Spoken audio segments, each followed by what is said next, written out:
Hello, Beastie. It's time for another episode of Spicy Saturdays. Today, we will be looking at the sequel, Disney's live-action Maleficent Mistress of Evil. Let's begin. Looking at Aurora, or Sleeping Beauty, her outfits are kind of come in two stages.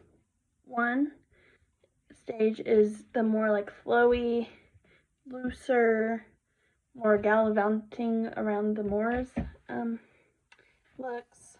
So she has a blue dress and several pink ones that she wears. So those would be the one on the top left and then the two ones on the bottom. And then there's also a couple of ones that are more show her being influenced by Philip's mother, where it's more of a over embellished, duller colors, more sophisticated look, like the one on the top right. This one, it's all one dress, but it changes into 3 different colors in the movie. It's reminiscent of the animated Sleeping Beauty, where the fairies can't decide what color to make Aurora's dress, and so this is the same thing, and this is actually her wedding dress. It's very much her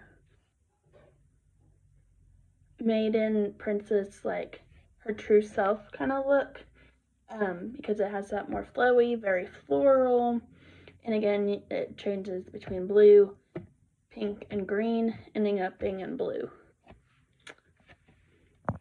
Maleficent also has several looks through the course of this movie. Her color is definitely black. There are touches of other colors, some neutrals, some greens, but mainly black. You kind of see an evolution of structure. For example, the one on the bottom in this one, it's very structured where like the dress is coming to points. It's very sharp, very edgy. The one on the top left still has the edginess, but it's almost organic in a way. And then the same with the one on the top right. And that one also has that ombre effect with the looser skirts. For this one, the one on the top, again, kind of has some more of the lighter weight material, but it's still the blacks. It's off the shoulder, but still has kind of that edginess to it. The one on the bottom left, it's probably my favorite outfit that she wears. It's so almost simplistic for her, but it really like shows her development of being influenced, taking on a softer side. So her top is like out of like a gauze, and then just a very lightweight skirt. The one on the bottom middle has some of those earthy tones I was talking about, but still has that like roughness on the top or on the neckline. And then the one on the bottom right is black with some white around for detailing. Philip is one of my favorite characters. He's hilarious. I don't know, I'm not really sure if he's just naive or ditzy, but anyway, he cracks me up. So the top one is probably I would say his most formal look. The one on the top left, it's white, but it has a lot of embroidery on it across the top and on the sleeves.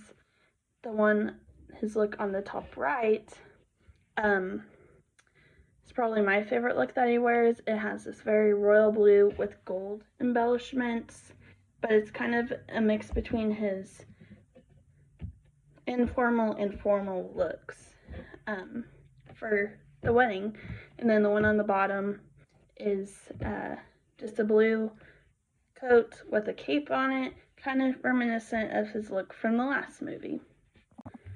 de-evolved. Major upgrade from the last movie.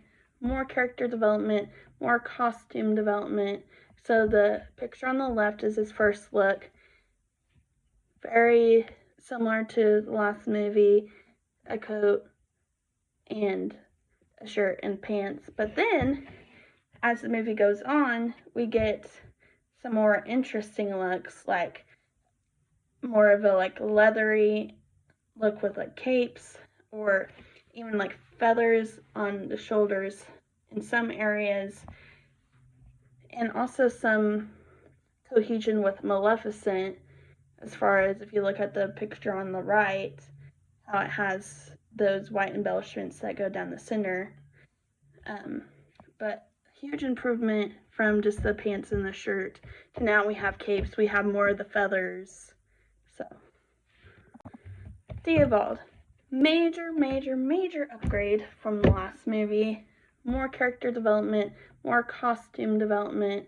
So the picture on the left is his first look.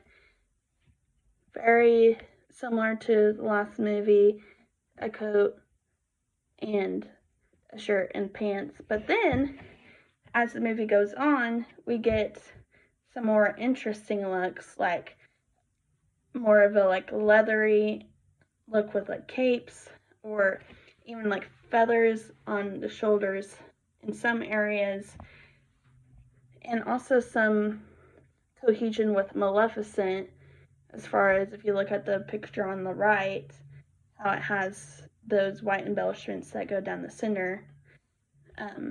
But huge improvement from just the pants and the shirt to now we have capes, we have more of the feathers. So a few more of her outfits include one being her war outfit, which uses different jewelry to almost look like armor. Still that white, which is funny because you would think that as time goes on she would have gotten a different color, since she does end up being the villain, and then Maleficent still ends up being in black even though she's kind of the hero. So it's kind of a different take on the hero villain color palette.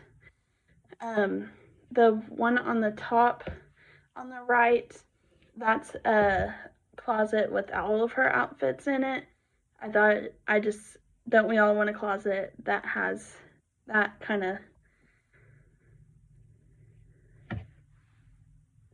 where you can have all your outfits on mannequins. And then the one on the bottom, again, another gold outfit, kind of a darker gold, so again, kind of showing she's not what she seems. The king, he kind of gets an honorable mention from me, considering he's not in the movie a whole bunch since he's under a curse. But when he is, he's not as bad as Stefan was in the last movie, as far as all the royal things to the huge, capes and stuff. But he does, have a pretty big crown, have big robes and capes. He wears a lot of red, and Philip wears a lot of blue, and then the queen wears a lot of white.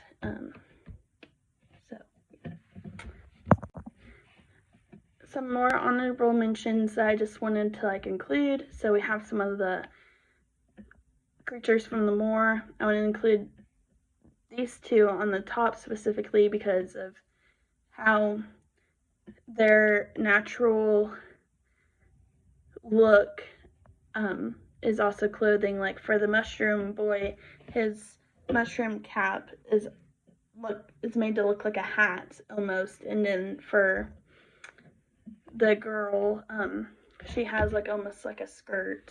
And then the fairies, their costumes are very similar to the last movie. I think slight change, but very similar. And then I wanted to mention about the other fairies that Maleficent ends up finding. How cool that the fairies live in different climates, and how the climate affects what they wear. So in conclusion, I feel like this movie, compared to the first one, a lot of the characters continue to just develop, especially some of the minor characters. that are becoming more main characters in this one, like Theobald and Philip. They get a lot more options as far as costume go, and it's more developed as far as their storyline goes, of starting off in the moors, but then eventually uniting the kingdoms. And so I feel like the costumes in this movie were very well thought out. Each character, it went with their arc.